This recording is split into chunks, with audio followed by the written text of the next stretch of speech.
Her husband asked for a divorce. He said, "I want the house, the cars, everything except the son." Her lawyer begged her to fight. She calmly said, "Give it all to him." Everyone thought she had lost her mind. At the final hearing, she signed everything over. He smiled.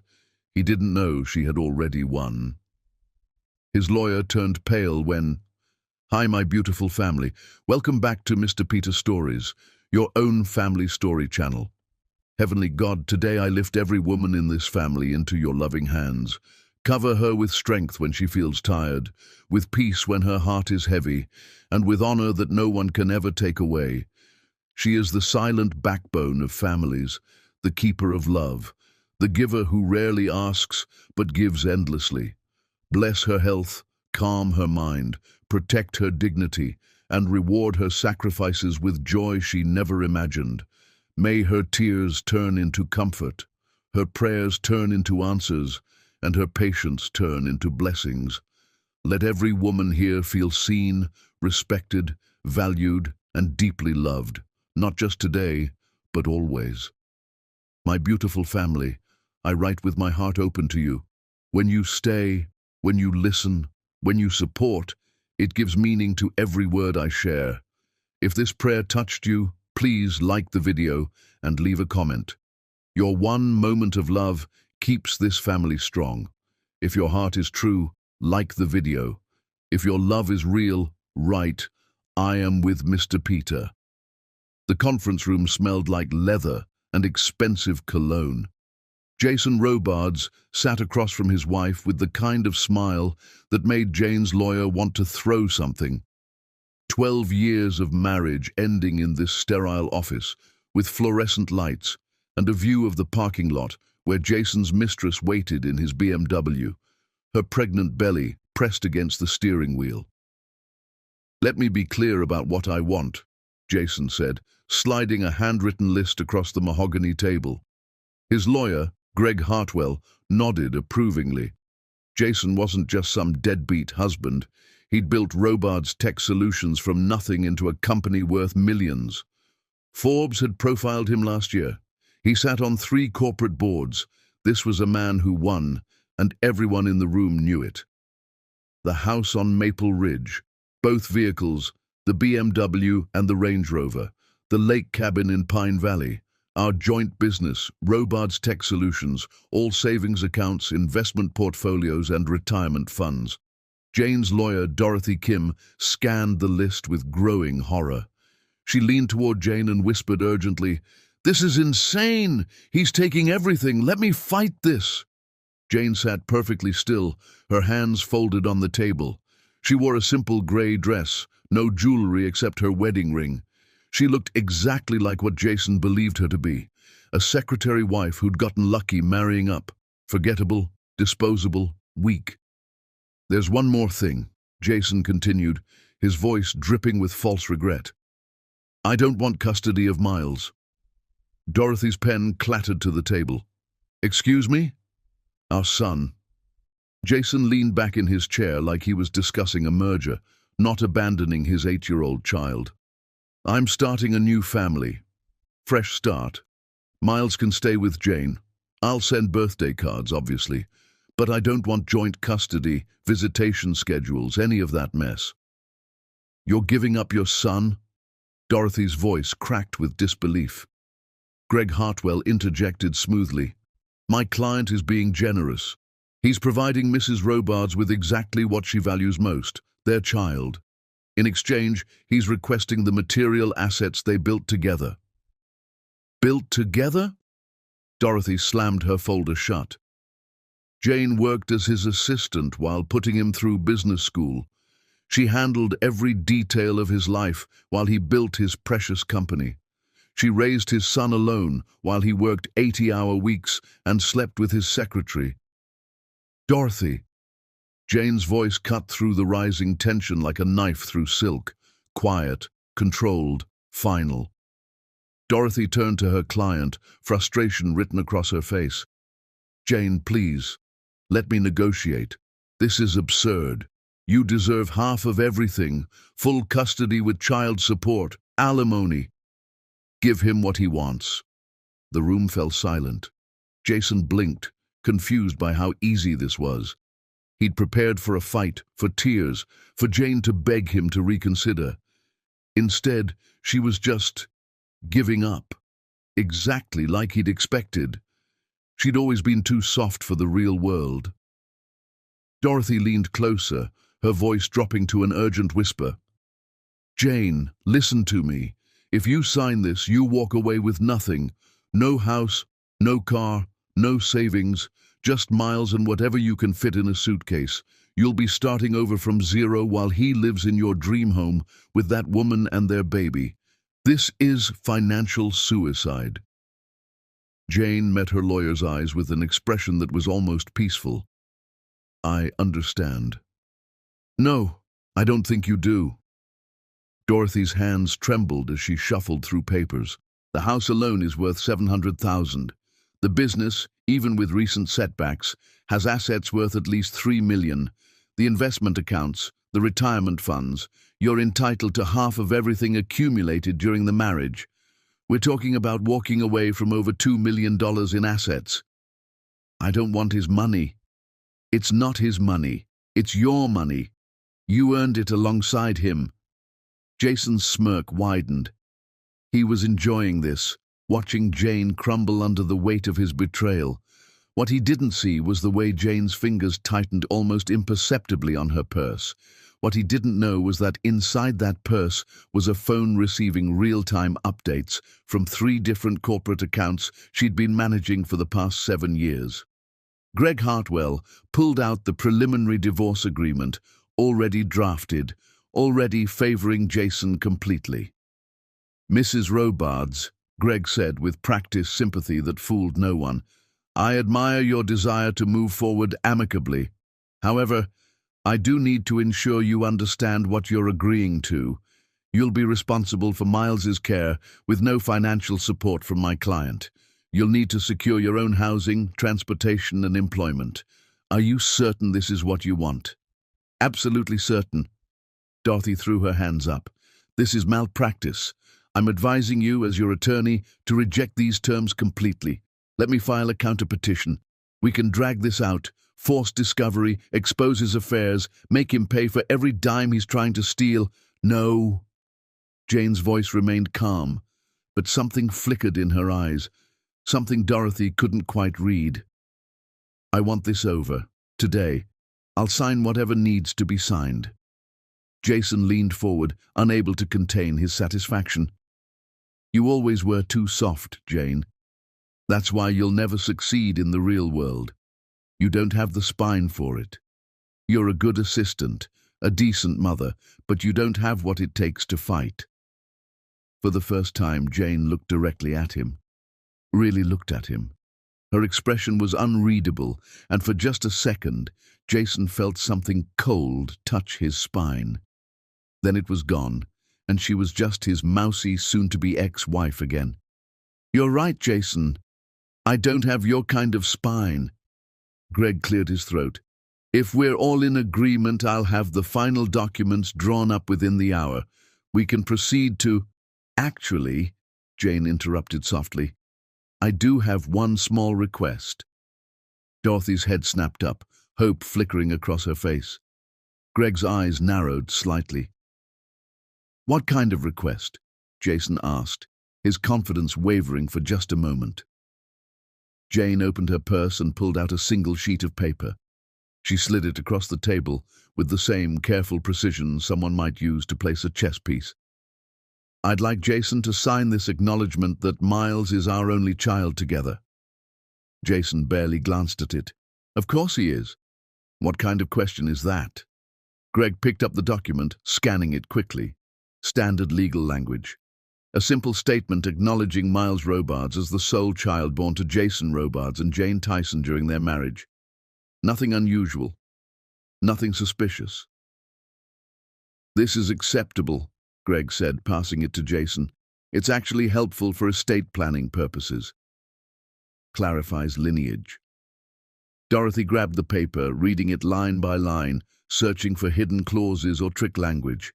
She found nothing. It was straightforward, almost embarrassingly simple. "Why do you need this?" Dorothy asked Jane quietly.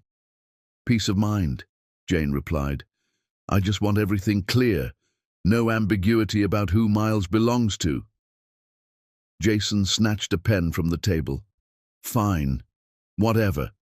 If it makes you feel better about losing everything, I'll sign your stupid paper." He scrawled his signature across the bottom with theatrical flourish, like he was signing an autograph for a fan. Greg witnessed it. Dorothy witnessed it, though her hand hesitated over her own signature. Jane took the document back, folded it carefully, and placed it in her purse. "Thank you, Jason." Something about the way she said it made Greg shift uncomfortably in his chair. The tone was too calm, too controlled, too final. "We'll prepare the final divorce decree," Greg said, standing. "Barring any complications, we should be able to file within the week. The judge will review, and assuming no objections, the divorce will be finalized within 30 days. Jason stood, stretching like he'd just finished a successful workout. "Great. The sooner this is over, the sooner I can move on with my actual life." He walked out without looking back. Through the window, they watched him climb into the BMW, where his pregnant mistress waited. She kissed him. He laughed. They drove away. Dorothy turned to Jane, who was still sitting at the table, hands folded, staring at the empty chair where her husband had been. "Jane," Dorothy said carefully, "what just happened here?" Jane stood, smoothing her dress. She picked up her purse, checking to make sure the signed acknowledgement was secure inside. "Phase 1 complete." "Phase 1? Phase 1 of what?" Jane walked toward the door, then paused, looking back at her bewildered lawyer. "Dorothy, do you know what I've been doing for the past 7 years while Jason thought I was just his secretary?" The question came out of nowhere. Dorothy blinked, confused. "What? Working at his company, I assumed. I was building an empire, 3 shell corporations, strategic investments in Jason's competitors, quietly recruiting his best employees with better offers they haven't accepted yet, documenting every affair, every shady business deal, every corner he's cut." Jane's voice was steady, almost conversational. "My grandmother left me a trust when I was 19, $50 million that matured when I turned 28. Jason never knew because it was set up offshore, completely separate from our marriage." Dorothy's eyes widened. "Wait, are you saying you've had $50 million for 7 years?" "Had. I've turned it into substantially more through careful investment. While Jason was building his company, I was building mine. While he was sleeping with his secretary, I was learning corporate law. While he thought I was filing his papers, I was positioning myself to destroy him." Jane's smile was sharp. "The recent setbacks his business has been experiencing, that was me, the clients pulling out, me, the investors getting nervous, also me. Jason thinks his company is worth $3 million. It's actually worth about 200,000, and that number is dropping every day." "Jesus Christ," Dorothy whispered. "Thank you for your representation.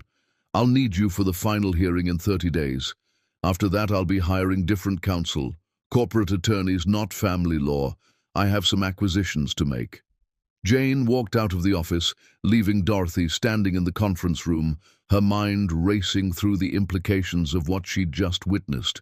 In the parking lot, Jane sat in her modest sedan, a car she'd deliberately chosen to look poor, when her actual car, a Mercedes, was parked in a private garage across town. She pulled out her phone and opened an encrypted messaging app. She typed, "He signed. Proceed with phase 2. 3 responses came back immediately from the corporate operatives she'd hired. Initiating client withdrawal. Board member leverage activated. Patent challenge filed. Jane started her car. In the back seat, Miles's booster seat sat empty. She'd pick him up from school in an hour, take him for ice cream, tell him everything was going to be okay, and it would be, because Jason Robards had just signed away his entire future, and he was too arrogant to realize it. But as Jane drove out of the parking lot, her hands were shaking. Her chest felt tight. She pulled over 2 blocks away and gripped the steering wheel until her knuckles turned white. 7 years of planning. 7 years of playing weak while building an arsenal. 7 years of watching Jason with other women, listening to him diminish her, knowing that one day she'd make him pay. And now it was happening, really happening. She looked at herself in the rearview mirror and barely recognized the woman staring back. Hard eyes, sharp edges. When had she become this person? Her phone buzzed. A text from Miles's school. Early dismissal today. Pick up at 2 p.m. Jane checked the time. She had 40 minutes. 40 minutes to put the mask back on, to be mom again, instead of the woman who was systematically destroying her husband's life. She took 3 deep breaths, reapplied her lipstick, and drove toward the school. The game had only just begun, and unlike Jason, Jane knew exactly what she was playing for. Chapter 2. The Pale Face. The courtroom was smaller than Jane expected. Dark wood paneling, uncomfortable benches, fluorescent lights that hummed with electrical tension. Judge Raymond Castellano presided from his elevated bench, his reading glasses perched on the end of his nose as he reviewed the divorce petition. Jason sat at the plaintiff's table with Greg Hartwell, looking relaxed and confident. His mistress, now his fiancée, Bethany, sat in the gallery, her baby bump prominent under a designer maternity dress. She smiled at Jason. He winked back. Jane sat with Dorothy at the defendant's table, wearing the same grey dress from their first meeting. She'd pulled her hair back in a simple ponytail, worn no makeup, looked every bit the defeated housewife everyone expected to see. But in her briefcase was a flash drive containing 7 years of evidence. And in her bank account was enough money to bury Jason 3 times over. "This seems fairly straightforward," Judge Castellano said, flipping through the papers. Petitioner Jason Robards seeks dissolution of marriage. Division of assets has been agreed upon by both parties. Custody of the minor child, Miles Robards, age 8, awarded to respondent Jane Tyson. No child support requested, no alimony requested. He looked up, peering at Jane over his glasses. "Mrs. Robards, is this accurate?" Jane stood. "Yes, Your Honor." "You're aware you're entitled to request financial support for your child?" "I'm aware, Your Honor. I'm not requesting it." The judge frowned but nodded. "Very well, Mr. Hartwell. Does your client have any additional matters to address before I finalize this decree?" Greg stood smoothly. "No, Your Honor. My client simply wishes to move forward with his life. This has been an amicable separation, and we appreciate the court's time." "Mrs. Kim?" Dorothy stood, glancing at Jane, who gave her the slightest nod. "Your Honor, the respondent has several documents to submit for the record before finalization." Jane reached into her briefcase and pulled out 3 manila folders. Dorothy took them, approached the bench, and handed them to the bailiff, who passed them to Judge Castellano. "What is this?" the judge asked, opening the first folder. "Medical records, Your Honor, along with financial documents and evidence of fraud relevant to the case." Jason leaned toward Greg, whispering, "What's she doing?" Greg shook his head, looking equally confused. "I don't know. This wasn't disclosed in discovery." Judge Castellano began reading. His expression shifted from mild curiosity to sharp interest. He flipped to the second page, then the third. His eyebrows rose. Greg stood. "Your Honor, if the respondent is introducing new evidence at this stage, we'd like the opportunity to review." "Sit down, Mr. Hartwell." The judge's tone made Greg freeze mid-sentence. He sat. Jason's confidence flickered. "What's going on?" Judge Castellano removed his glasses, rubbed his eyes, then put them back on and read the documents again, more carefully this time. "Mr. Robards, could you approach the bench, please?" Jason stood, shooting Jane a confused look. She didn't meet his eyes. He walked to the bench, Greg following reluctantly. The judge handed Jason the first document. "Is this your signature?" Jason looked at the medical form. His face went white. It was a consent form from Presbyterian Hospital dated 13 years ago, a vasectomy procedure, his signature at the bottom, clear as day. Yes, but what does this have to do with... Keep reading. Jason flipped to the next page. Post-operative follow-up. Successful procedure. Sperm count test, 0. The vasectomy had worked perfectly. The date on the test results was 9 months before Miles was born. Jason's hand started shaking. Your Honor, I don't understand what this... Greg began, but the judge held up a hand. Next page, Mr. Robards. Jason turned the page. DNA test results. Recent. Dated 2 weeks ago. Comparing Jason Robards and Miles Robards. Probability of paternity, 0%. The paper slipped from Jason's fingers. Greg caught it, read it, and his face drained of all color. There's more, the judge said quietly. The next document in the folder was the acknowledgement Jason had signed in Dorothy's office, the one he'd barely glanced at, the one he'd signed with theatrical flourish, so confident, so sure of himself. The statement acknowledging Miles Robards as the sole child born to Jason Robards and Jane Tyson during their marriage. A legally binding acknowledgement of paternity, witnessed and notarized. But Judge Castellano wasn't done. He opened the second folder. Inside were financial records, bank statements, wire transfers, corporate filings, evidence of systematic embezzlement from Robards Tech Solutions. Greg's face went from white to gray. Your Honor, I need to consult with my client. You need to keep reading, Mr. Hartwell. The documents showed that Jason had been funneling company money into personal accounts for years, hiding assets from investors, falsifying reports to the board. It was all there, meticulously documented. And at the bottom of the folder, a single page that made Greg actually grab the edge of the bench for support. Your largest client, Technova Industries, the judge read aloud, filed a lawsuit this morning against Robards Tech Solutions for breach of contract. They're claiming you failed to deliver on a $50 million project and are demanding full refunds plus damages. Your second largest client, DataStream Corp., terminated their contract an hour ago, citing similar failures. And your board of directors called an emergency meeting for tomorrow morning to discuss removing you as CEO. Jason's mouth opened and closed soundlessly. How is this possible? Greg whispered. Judge Castellano opened the third folder. Inside was a corporate charter, Tyson Capital Management, founded 7 years ago, CEO, Jane Tyson. Current valuation, $280 million. Client list, Technova Industries, DataStream Corp., 3 of Jason's other major clients, and 17 companies that competed directly with Robards Tech Solutions.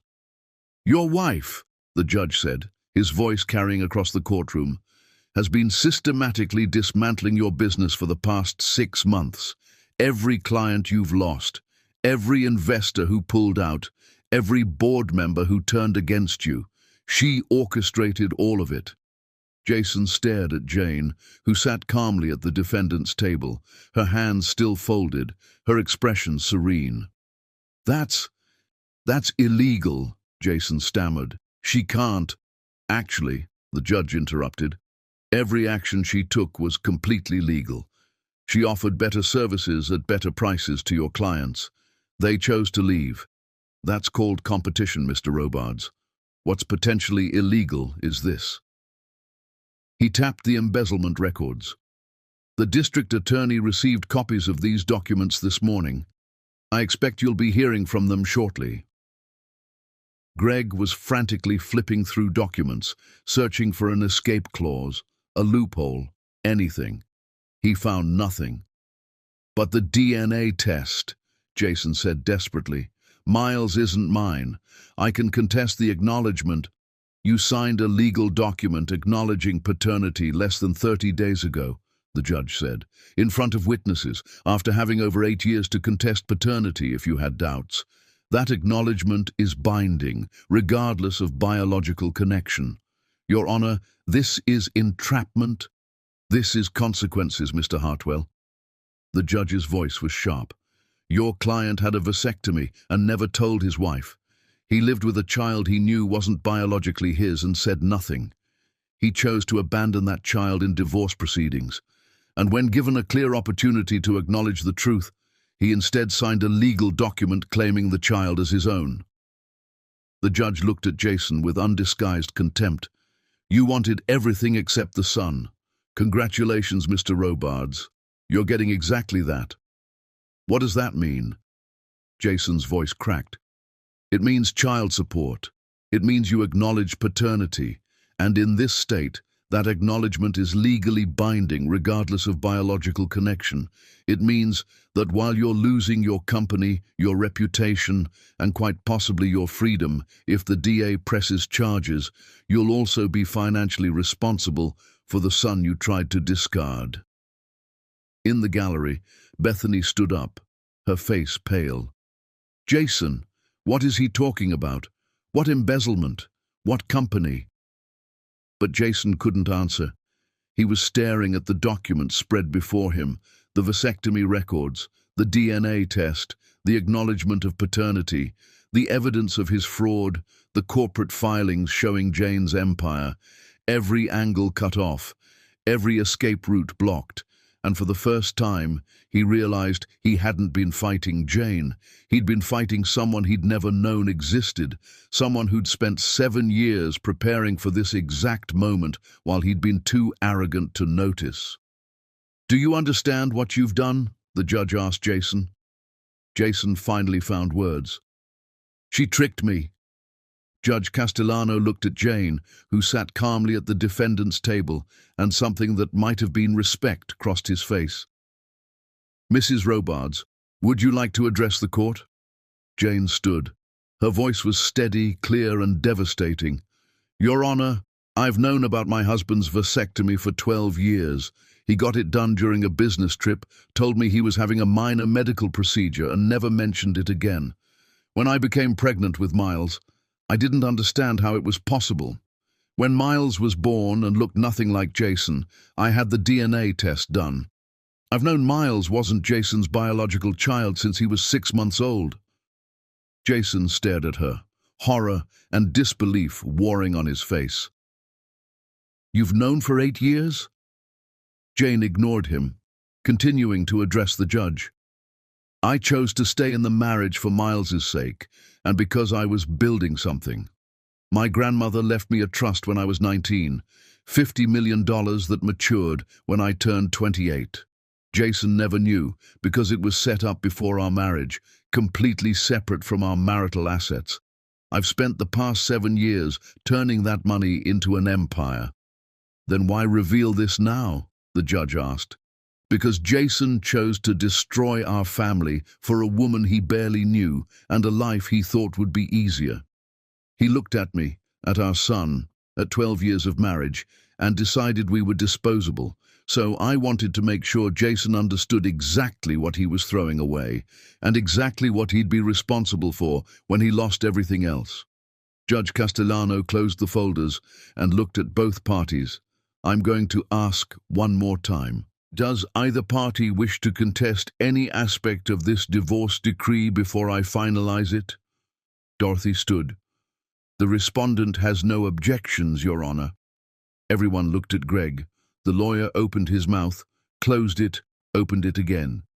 He looked at the documents spread before him, at Jason's embezzlement records, at Jane's corporate empire, at the acknowledgement of paternity that trapped his client into supporting a child that wasn't his. Every angle cut off, every escape route blocked. His client had walked into a trap so perfect, so airtight, that there was literally nothing he could do. But then Greg's mind started working. He was one of the best divorce lawyers in the state for a reason. He saw something. Your Honor, Greg said slowly, I'd like to request a continuance. These revelations are significant, and we need time to review. Denied. You've had 30 days to investigate.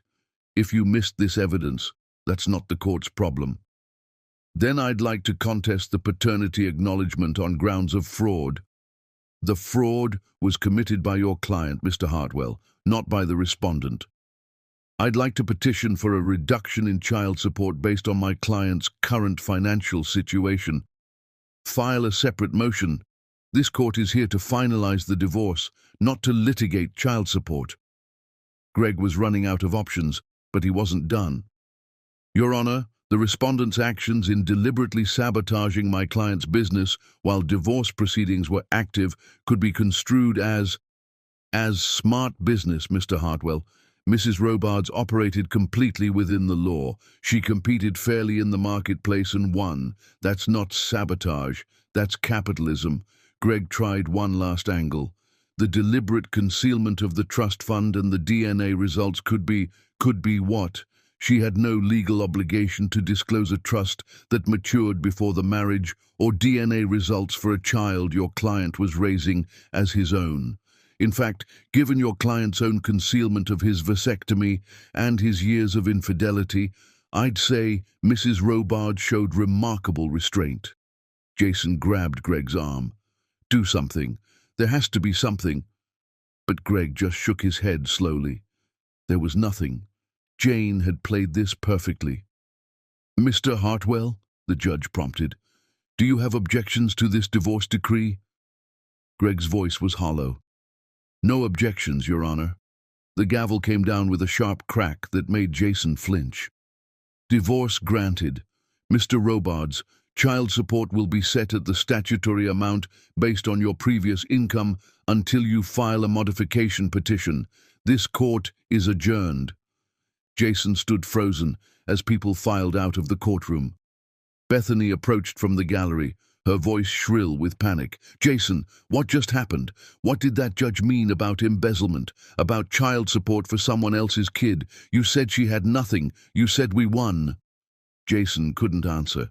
He was staring at Jane, who was gathering her things with the same calm efficiency she'd shown throughout the entire proceeding. Dorothy touched Jane's arm. You planned this for 7 years? Longer. I started planning the day I found out about his first affair. The trust just gave me the capital to do it properly. Jane walked past Jason toward the exit. As she reached him, she paused. You wanted everything except Miles. Congratulations, Jason.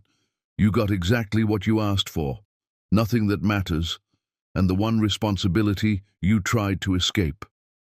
She walked out, leaving Jason standing in the empty courtroom with his lawyer, his pregnant fiancée, and the crushing realization that he'd just been destroyed by a woman he'd thought was too weak to fight. Greg sat heavily on the bench, the document still clutched in his hands. His face was pale, and Jason realized his lawyer was genuinely shaken. What just happened? Jason whispered. You got played, Greg said flatly.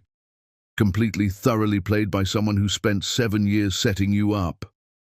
Every business failure you've had in the past 6 months, that was her. Every client who left, her. Every investor who pulled out, her. She's been systematically destroying you while you thought she was at home taking care of your kid. Bethany grabbed Jason's arm. Is this true? Are you bankrupt? Are we bankrupt? Jason finally looked at his fiancée, this woman he'd destroyed his marriage for, this woman carrying his child. I don't know. I need to talk to my accountant, my board. I need to... His phone buzzed, then buzzed again, and again, messages flooding in. From his CFO. Board meeting moved to today. They're voting on your removal. You need to get here now. From his accountant. Why is the DA's office calling me about financial records? From his personal banker. Your accounts have been frozen pending investigation. Jason's legs gave out. He sat down hard on the courtroom bench, his phone still buzzing with increasingly desperate messages. I'm ruined, he whispered. She ruined me. Greg collected his files with the mechanical movements of someone in shock. I'll refer you to a criminal defense attorney for the embezzlement charges. For the child support, you can file for modification. But given that you signed the acknowledgement, he trailed off. Jason, you need to understand something. She didn't just beat you. She annihilated you. And she did it completely legally. Bethany was backing away, her hands on her pregnant belly, her face twisted with disgust and fear. I can't be part of this. My parents told me not to marry you. They said you were having a midlife crisis. I should have listened. Bethany, wait. No, I'm done. I'm done with this mess. Find yourself another idiot to clean up after you. She walked out. Greg walked out. And Jason sat alone in the empty courtroom, surrounded by the wreckage of a life he'd built and a woman he'd underestimated had torn down with surgical precision. His phone buzzed one more time, a text from an unknown number. You wanted a fresh start, Jason. Now you have one. Enjoy starting from zero.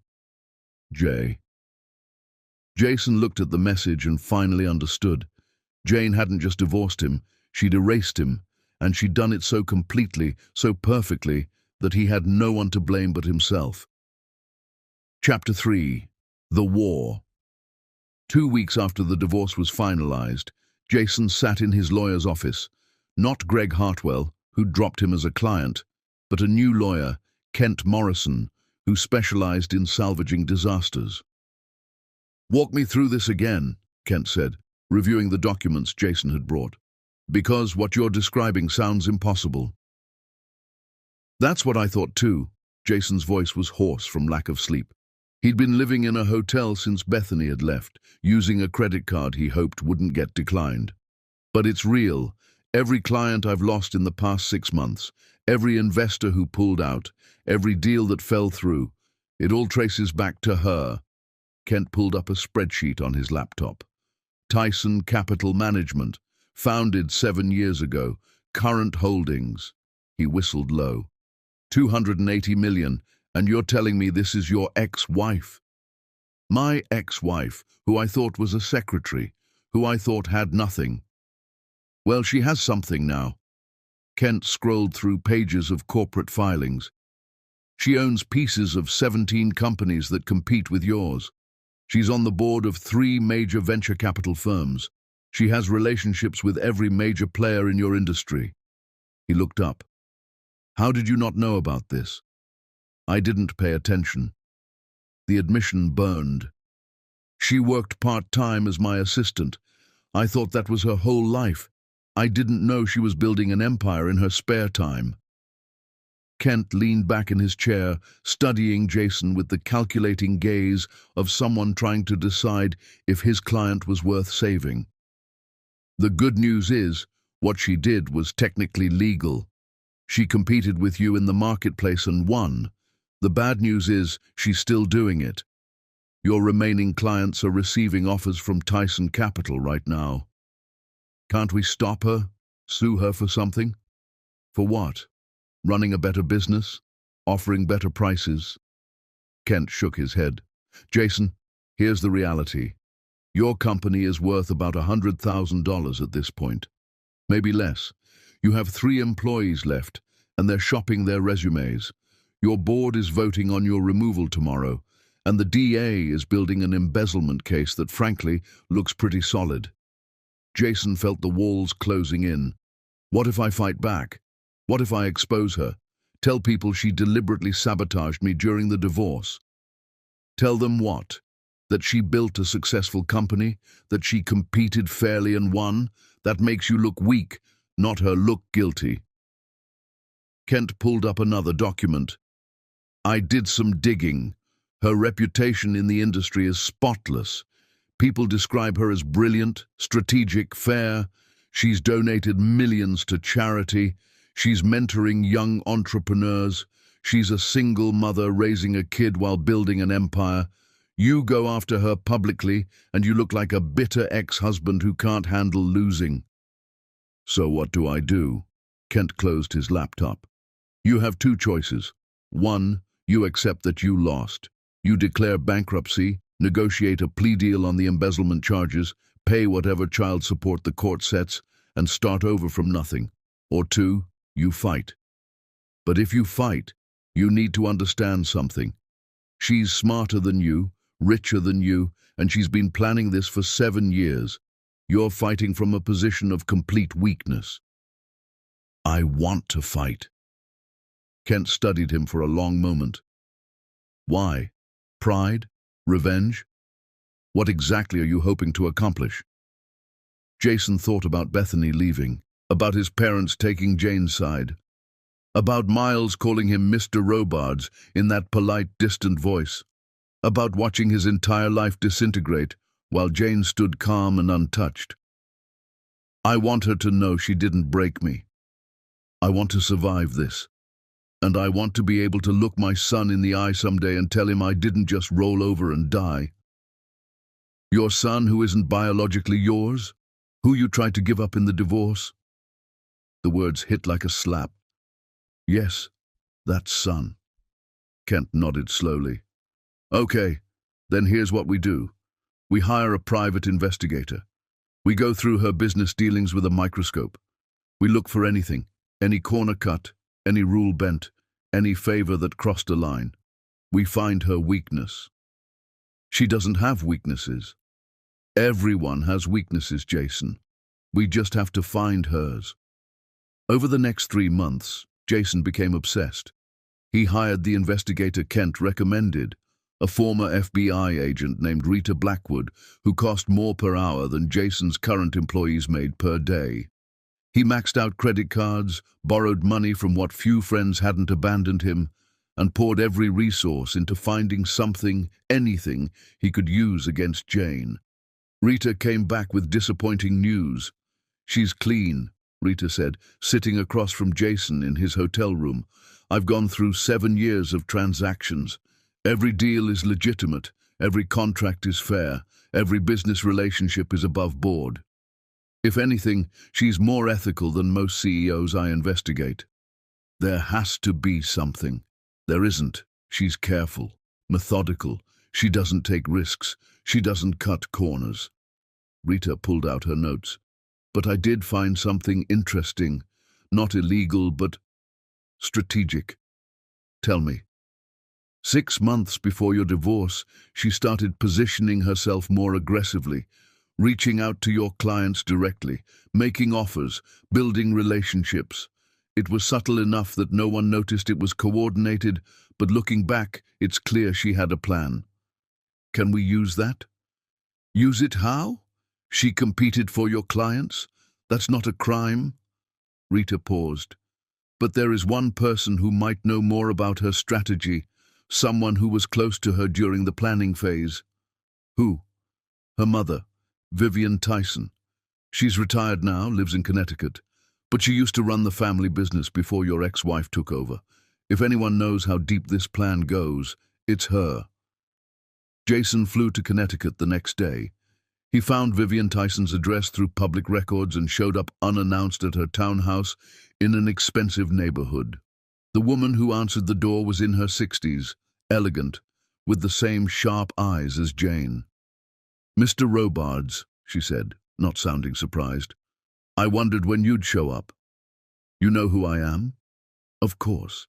You're the man who destroyed my daughter's happiness and is now upset that she built a new life without you. Vivian didn't invite him in. What do you want? I want to understand. I want to know how long she planned this. I want to know if destroying me was always the goal. Vivian studied him for a long moment, then stepped aside. Come in. I'll tell you everything. Not because I feel sorry for you, but because you deserve to understand exactly what you lost. Inside, her townhouse was decorated with family photos. Jason saw Jane at various ages, a wedding photo of Vivian and her late husband, and pictures of Miles, smiling, happy, thriving. Vivian poured 2 glasses of scotch and handed one to Jason. My daughter came to me 7 years ago. She'd just found out about your 3rd affair. She was devastated, broken. She asked me what she should do. What did you tell her? I told her to leave you, but she said she couldn't. She had Miles to think about. She had no job, no income, no way to support herself. She felt trapped. Vivian took a sip of her drink. So I told her about the trust, about the $50 million that would be hers in a few months. And I told her what my mother had told me when I was young. The best revenge isn't anger, it's excellence. So you helped her plan this. I helped her build a business. I introduced her to my contacts. I taught her everything I knew about corporate strategy. But the plan to destroy you? That was all Jane. She spent 7 years learning your business, understanding your weaknesses, positioning herself to compete. Vivian's smile was sharp. She didn't set out to destroy you, Jason. She set out to build something better than you. The destruction was just a side effect. She deliberately sabotaged my company. She competed with your company. There's a difference. She timed everything to coincide with the divorce. Of course she did. She wanted you to understand what you'd lost. She wanted you to feel what she'd felt all those years, powerless, diminished, invisible. And she wanted you to know that the woman you treated as a secretary was actually your superior in every way that matters. Jason set down his untouched scotch. Did she ever love me? Vivian's expression softened slightly.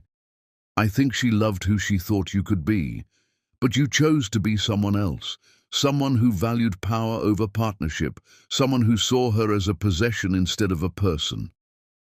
She paused. My daughter is brilliant, Jason. She always has been. But you never saw it because you never looked. You were too busy looking at yourself. What about Miles? Does she care that she's hurting him by destroying his father? You destroyed yourself as Miles's father when you tried to give him up in the divorce. Jane is protecting him from you, not hurting him because of you. Jason stood to leave. He'd gotten the answer he came for, even if it wasn't the answer he wanted. Mr. Robards, Vivian said as he reached the door. A word of advice. Stop fighting my daughter. You can't win. She's better at this than you are. She's always been better at it. The only question now is how much more you're willing to lose before you accept that. Jason drove back to the airport in silence. He called Kent from the rental car. I found something, he said. What?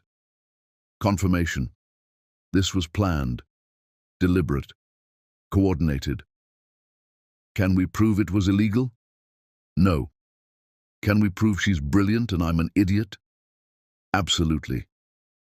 Kent sighed. Jason, I'm going to be honest with you. Your legal fees are piling up. The investigation is costing a fortune.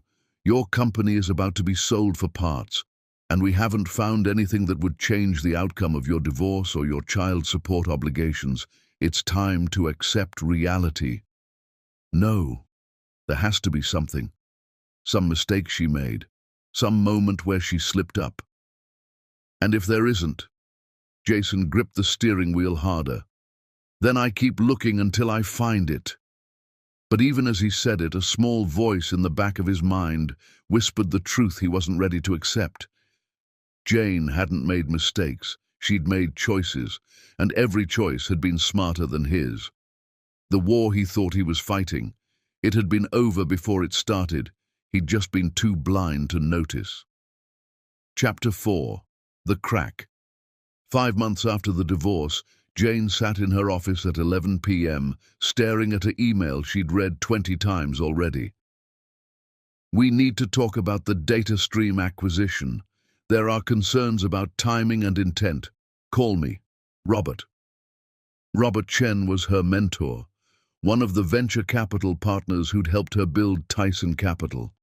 He was also one of the few people who knew the full extent of what she'd done to Jason. And if Robert had concerns, it meant someone was asking questions. Jane's hands shook as she picked up her phone. She dialed his number. You got my email, Robert said without preamble. What's wrong? DataStream's CEO called me today. Asked some pointed questions about when you first approached them, about whether you'd leveraged inside information about Robards tech to make your pitch more appealing. Jane's stomach dropped. I didn't use inside information. Everything I knew about Jason's contracts was public record or information I gathered independently. I know that. You know that. But Jason hired a very aggressive lawyer and a former FBI investigator. They're asking questions, making noise. And when people make enough noise, other people start paying attention. What kind of attention? The kind where regulatory agencies start wondering if there was corporate espionage, where clients start wondering if they can trust you, where investors start worrying about liability. Robert paused. Jane, you built something incredible, but you built it while actively destroying your husband's company. Those two facts together create optics problems. Everything I did was legal. Legal and ethical aren't always the same thing in the court of public opinion. And right now, Jason is telling a story about his vindictive ex-wife who destroyed him during a divorce. It's a good story. People like underdog stories. He's not the underdog. He's a cheater and a fraud. Then prove it, publicly, with evidence. Because right now all people see is a successful woman who built an empire while her husband's company collapsed. You need to control this narrative before it controls you. Jane ended the call and sat in her dark office, her reflection staring back at her from the window. For the first time since the divorce, she felt genuinely afraid. Everything she'd built was legitimate. Every deal was fair. Every client had chosen her because she was better, not because she'd cheated. But Robert was right about optics. And if Jason managed to paint her as the villain, all her careful planning could unravel. Her phone buzzed. A text from Miles's school. Miles had an incident today. Please call to schedule a meeting. Principal Walsh. Jane's heart rate spiked. Miles had been struggling since the divorce, but this was the first time the school had reached out. She called the principal immediately. Mrs. Tyson, thank you for calling back. Principal Walsh's voice was gentle but firm. We had a situation today where Miles got into a physical altercation with another student. Miles hit someone. Jane couldn't picture it. Miles was quiet, gentle, nothing like this. Another student made a comment about his father, called him a deadbeat. Miles punched him in the face. Jane closed her eyes. Is the other child okay? Bloody nose, nothing serious. But Jane, this isn't like Miles. He's been withdrawn lately. His teachers say he's not participating in class. He sits alone at lunch. We're concerned. I'll talk to him. I think he needs more than talking. I think he needs professional help processing this divorce. Have you considered counseling? Of course. I'll set something up immediately. Jane drove home to her penthouse, feeling like the world was closing in. Her business was under scrutiny. Her son was acting out. And somewhere out there, Jason was telling his story to anyone who would listen. When she walked into the penthouse, Miles was sitting on the couch with the nanny doing homework. He looked up when she entered, and Jane's heart broke. He looked so small, so sad. Nothing like the confident boy she'd been telling herself he was becoming. Can we talk? Jane said gently. The nanny left. Miles stared at his math worksheet, not looking up. Your principal called. She said you hit another boy. Silence. Miles, sweetheart, I need you to talk to me. He said Dad is a loser. Miles's voice was quiet, tight with anger. He said Dad is broke and stupid, and that's why you left him. Jane sat down beside him. What did you say back? Nothing. I just hit him. That's not okay, Miles. We don't hit people. Why not? Miles looked up, and his face was twisted with an anger Jane had never seen before. Everyone says terrible things about Dad, about us, about our family. And I'm just supposed to sit there and take it? What kind of things are people saying? That you destroyed him. That you took everything. That you're mean, and he's the victim. Miles's eyes filled with tears. Is that true? Did you destroy Dad? Jane felt like she'd been punched. It's complicated, sweetheart. That's what you always say. Everything is complicated. But I just want to know if my dad is a bad person, or if you're a bad person, or if everyone is bad, and I'm stuck in the middle. Miles threw his math worksheet across the room and ran to his bedroom, slamming the door. Jane sat alone on the couch, her hands shaking. She'd been so focused on destroying Jason, on building her empire, on winning, that she hadn't fully considered what it was doing to Miles. She thought about calling her mother, about calling Robert, about calling anyone who could tell her she'd done the right thing. But she knew the truth. She'd won the war against Jason, but in winning she might have lost something more important. Her phone buzzed. Another email from Robert. Forbes is running a profile on you next month. They're asking about the divorce, about Jason, about timing. You need a PR strategy ASAP. Jane opened her laptop and started drafting responses, professional, measured, explaining that she'd simply been better at business than her ex-husband. But the words felt hollow, because somewhere in this penthouse, her 8-year-old son was crying, convinced that everyone in his life was a villain. And Jane didn't have an answer to give him that didn't sound like an excuse. She worked until 2 a.m., crafting statements and preparing for battles on multiple fronts. When she finally went to check on Miles, he was asleep, his face still tear-stained. Jane sat on the edge of his bed and stroked his hair gently. "I'm sorry," she whispered. "I'm so sorry for all of this." Miles didn't wake up, didn't hear her apology, didn't see his mother finally crack under the weight of everything she'd built and destroyed. Jane went to her own bedroom and cried for the first time since the divorce. Not tears of triumph, tears of regret, of exhaustion, of the crushing realization that winning sometimes costs more than losing ever could. Chapter 5. The Price. 3 weeks later, the Forbes article hit. The divorce that built an empire, how Jane Tyson turned heartbreak into a $300 million company. The article was mostly positive, praising her business acumen, her strategic thinking, her rise from secretary to CEO. But buried in the middle was a section that made Jane's blood run cold. Critics wonder whether Tyson's meteoric rise came at the expense of her ex-husband, whose company collapsed during the same period her empire grew. Jason Robards reached for comment, claims his ex-wife deliberately sabotaged his business during divorce proceedings. "She wasn't just competing," Robards said. "She was destroying, and she used information she had access to as my wife and assistant to do it." Tyson denies these allegations, stating all her business dealings were completely legal and ethical. But the timing raises questions about where legitimate competition ends and personal vendetta begins.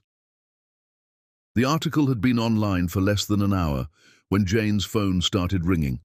First call, DataStream CEO, wanting assurances that their relationship with Tyson Capital wasn't built on corporate espionage.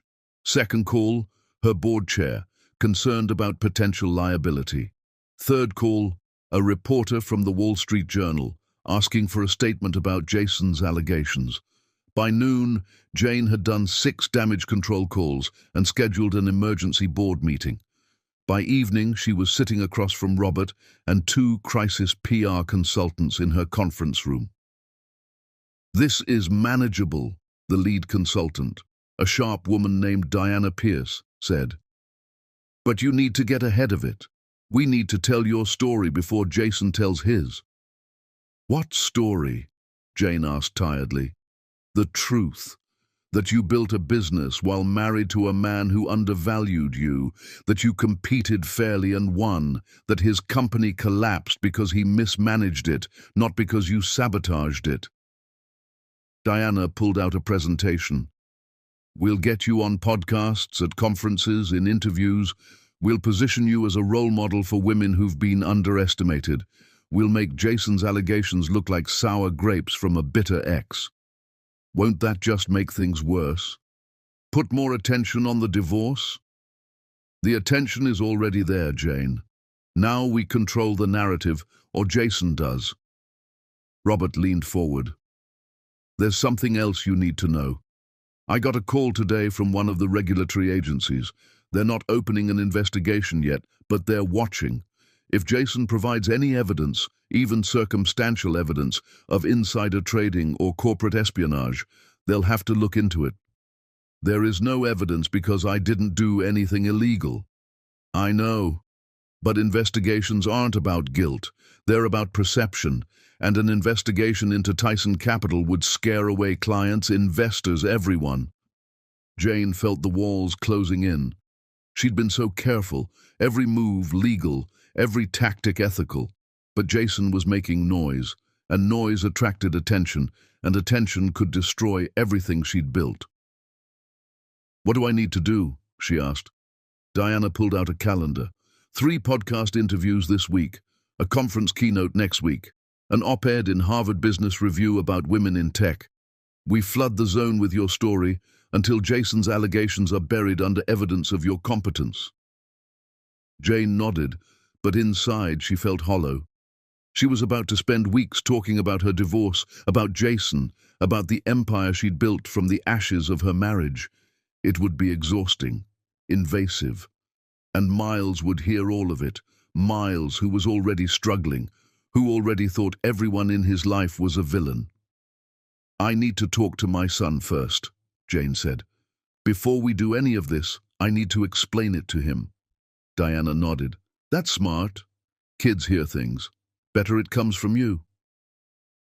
The meeting ended. Jane drove home, practiced her speech in the car, and found Miles doing homework at the kitchen table. "Hey, sweetheart, can we talk?" Miles looked up warily. They'd been walking on eggshells around each other since his fight at school. "About what?" "About the article in Forbes. About things people are going to say. I want you to hear it from me first." Miles put down his pencil. "Is it bad?" "It's complicated." Jane sat down across from him. "When your dad and I got divorced, I was building my company at the same time his company was failing. Now some people think I made his company fail on purpose." "Did you?" The direct question froze Jane. She could lie. Make it simple. Tell Miles she had nothing to do with it. But Miles was too smart for lies.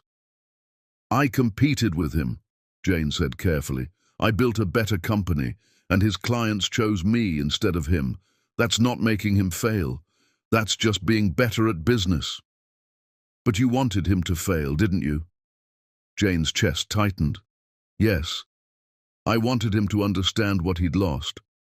I wanted him to feel what I felt, all those years when he made me feel small." "So you were mean to him." "I was strategic. There's a difference." "Not to me." Miles's voice was small. "Not when everyone at school says my mom destroyed my dad." Jane reached across the table to touch his hand, but Miles pulled away. "I don't want to talk about this anymore," he said quietly. "Can I go to my room?" "Miles, please." Jane let him go. She sat alone at the kitchen table, surrounded by the trappings of her success, the penthouse, the view, the life she'd built, and felt completely empty. Her phone buzzed. A text from an unknown number. "You wanted me to understand what I lost. Message received. But while you were destroying me, did you stop to think about what Miles was losing?" "Jason." Jane stared at the message, her hand shaking. She wanted to throw the phone, to scream, to tell Jason he had no right to lecture her about Miles when he'd tried to give the boy up. But she couldn't, because he was right. She'd been so focused on winning that she'd forgotten to protect the person who mattered most.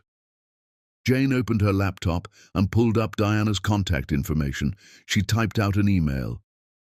"Cancel the interviews, all of them. I'm not doing this." Diana called within minutes. "Jane, we talked about this. You need to control the narrative." "No, what I need to do is protect my son. The narrative can go to hell. If you don't respond to these allegations, people will assume they're true. Then let them assume. I'd rather have people think I'm guilty than have Miles grow up hearing his mother talk about destroying his father on every podcast in America. Jane, this could cost you clients, investors, your reputation. I don't care." And as she said it, Jane realized it was true. She didn't care about the empire, the money, the success, not if it meant losing Miles. I built all of this to prove something to Jason, to prove I was strong. But what's the point of being strong if I break my son in the process? Diana was quiet for a moment. You're sure about this? Completely. Then we'll draft a simple statement. No interviews, no commentary, just facts. You built a business, it succeeded. That's the end of the story. Thank you. Jane ended the call and walked to Miles's room. She knocked gently. Come in. Miles was lying on his bed, staring at the ceiling. Jane sat on the edge of the mattress. I cancelled the interviews, she said. All of them. I'm not going to talk about your dad anymore, not publicly. Miles looked at her, surprised. Really? Really? Because you're right. What happened between your dad and me is complicated, but it's not your burden to carry. And I should never have put you in a position where you had to defend either of us. Miles sat up. Are you still mad at Dad? Jane thought about it honestly. I'm still hurt by what he did, but I'm not mad anymore. I'm tired, and I'm sorry that my hurt you.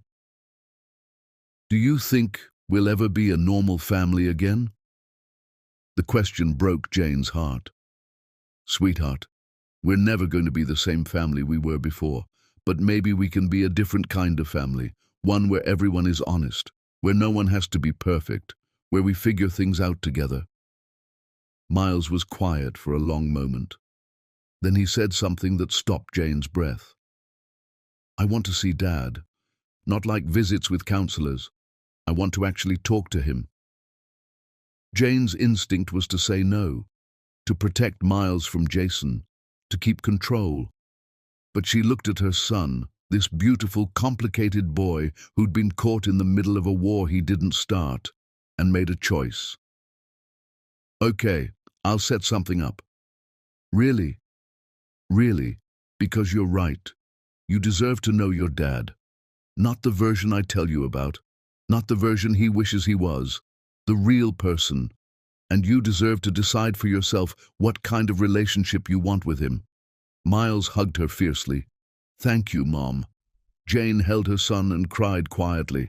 Not tears of triumph this time, tears of letting go, of accepting that some victories aren't worth the cost, of choosing Miles over pride. Later that night, Jane did something she hadn't done in months. She called Jason. He answered on the third ring, his voice wary. Jane? Miles wants to see you, actually see you, talk to you, not supervised visits, real time together. Silence. Then Jason's voice, thick with emotion. Are you serious? Yes. But Jason, I need you to understand something. If you hurt him again, if you make promises you don't keep, if you let him down, I will destroy you in ways that make the divorce look gentle. Do you understand? I understand. Then we'll set something up. This weekend. You can take him for the afternoon. Thank you, Jane. I know I don't deserve. You don't. But this isn't about what you deserve. It's about what Miles needs. Don't make me regret this. Jane ended the call before Jason could respond. She looked around her penthouse, this monument to her victory, and wondered if winning had been worth it. The empire was intact, the money was secure, the revenge was complete. But Miles was hurting, Jason was destroyed, and Jane was alone at the top of a mountain she'd built from spite and strategy. Tomorrow, she'd let her son see his father. She'd start the process of healing instead of winning. Because she'd finally learned what her grandmother had never taught her. The best revenge isn't excellence. It's knowing when to stop fighting and start rebuilding. Chapter 6. The sun. Saturday afternoon, Jason pulled up to Jane's building in a rental car he could barely afford. His hands shook as he parked. This was his chance, maybe his only chance, to see Miles, really see him, not through lawyers and counselors and supervised visits, just father and son, if he could still call himself that. The doorman called up, and a few minutes later, Miles came down alone. No Jane, no nanny, Just an 8-year-old boy carrying a backpack and looking nervous. Jason got out of the car. "Hey, Miles." "Hi." Miles's voice was small. They stood awkwardly for a moment. Then Jason opened the passenger door. "Ready?" Miles climbed in, buckled his seatbelt, and stared straight ahead. Jason got back in the driver's seat and pulled into traffic, his mind racing. "Where did you take a son you'd abandoned? What did you say to a boy you'd tried to give up?" "Where do you want to go?" Jason asked finally. "I don't know. Where do dads usually take kids?" The question hit Jason like a punch. "Usually. I don't know. When you were little, we used to go to the park, play on the swings, get ice cream." "I don't remember that." "You were pretty young." They drove in silence. Jason turned toward the park anyway, not knowing what else to do. When they arrived, it was mostly empty. A weekday afternoon, most kids were in school. They sat on a bench near the playground. Miles kicked at the wood chips under his feet. "Why did you leave us?" Miles asked suddenly. Jason had known this question was coming, had prepared answers in therapy, had practiced being honest. But actually, hearing it from his son made all those preparations feel hollow. "I was scared," Jason said finally. "Of what?" "Of everything. Of being a bad father. Of not being successful enough. Of getting old. Of not mattering." Jason took a breath. "Your mum and I got married young. I built my company. I thought that's what made me important, being successful. And when you were born, I loved you. But I also felt trapped, like my life was happening too fast and I couldn't control it. So you left. So I convinced myself I needed a fresh start, a new family, a new life. I told myself you'd be better off without me. That was stupid." Jason couldn't help a small, sad laugh. Yes, it was incredibly stupid. Miles was quiet for a moment, still kicking wood chips. "Mom says you got a surgery so you couldn't have kids, before I was born." Jason's chest tightened. "Yes, I did." "Why?" "Because I was selfish and stupid and scared of responsibility. So I'm not really yours, like, biologically." "No, you're not." Jason turned to look at Miles. "But Miles, I need you to understand something. I raised you for 8 years. I was there when you were born. I changed your diapers. I taught you to walk, to talk, to ride a bike. Biology doesn't erase that. But you still left." "Yes, and that's the worst thing I've ever done." Miles finally looked at Jason, his eyes filled with something too complicated for an 8-year-old to carry. "Everyone at school says you're a loser. They say Mom destroyed you. They say I should be embarrassed of you. What do you say?" "I don't know. I don't remember you being a loser. I remember you being my dad. But then you left and now you're this." Miles gestured vaguely at Jason, his cheap rental car, his worn clothes, the exhaustion evident on his face. "And I don't know if I'm supposed to feel sorry for you or mad at you or what." Jason wanted to have an answer, a clear, simple explanation that would make Miles understand, but he didn't have one. "You're allowed to feel however you feel," Jason said instead. "Mad, sad, confused, sorry, all of it, none of it. Your feelings are your feelings, and they're all okay." That's what the counselor says. Smart counselor. They sat in silence again. A mother and daughter arrived at the playground. The little girl, maybe 5, ran to the swings. The mother pushed her, and the girl's laughter filled the air. "Did you push me on the swings?" Miles asked. "All the time. You used to scream, 'Higher, higher,' and your mom would yell at me for pushing you too hard." "I wish I remembered that." "Me too." Miles kicked more wood chips. "Are you going to leave again?" The question was so direct, so vulnerable, that Jason had to take a moment before answering. "I can't promise I'll never make mistakes. I can't promise I'll always do the right thing, but I can promise I won't leave you again. Not like before. Not abandoning you." Even if things are hard, even if I'm struggling, I'll show up. How do I know you mean it? Because I'm here now, aren't I? Even though I'm broke and embarrassed and your mom could destroy me with a phone call, I'm still here because you matter more than my pride. Miles processed this. Mom says you tried to take everything in the divorce, the house and cars and stuff. I did. Why? Because I thought having things made me important. I thought if I had the big house and the nice cars, I'd be happy. I was wrong. Are you happy now? Jason looked at this boy, his son in every way that mattered, even without biology, and answered honestly, No, I'm not happy. I'm sad and scared and ashamed of what I did to you and your mom, but I'm trying to be better. Does that count for anything? Miles shrugged. I guess.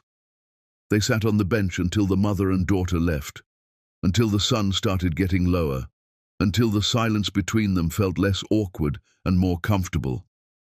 I should get you home, Jason said finally. Okay. They drove back to Jane's building. When Jason pulled up, Miles didn't get out right away. Can we do this again? Miles asked. Not with counselors, just us. Jason's throat tightened with emotion. If your mom says it's okay, then yes, absolutely. Okay. Miles opened the door, then paused. Hey, Dad. The word hit Jason like electricity. Miles hadn't called him Dad since before the divorce. Yeah? I'm still mad at you for leaving, but I'm glad you came back, even if you're kind of a mess now. Jason laughed through tears. I'm very much a mess. But I'm your mess, if you'll have me. Miles almost smiled. We'll see. He got out of the car and went inside. Jason sat in the rental car, crying, the word Dad echoing in his mind like a prayer answered. His phone buzzed, a text from Jane. How did it go? Jason typed back. He called me Dad. 3 dots appeared, disappeared, appeared again. Finally, don't make me regret this. Jason drove back to his small apartment, not the hotel anymore, he'd found something cheaper, and sat on his second-hand couch. He pulled out his phone and did something he hadn't done in months. He called Kent, his lawyer. I want to drop the investigation into Jane. Kent was silent for a moment. Are you sure? We were making progress. I'm sure. She won, fair and square. I'm done fighting. Jason, if we keep digging, we might find... I don't care what we might find. I'm done. Send me a final bill and close the case.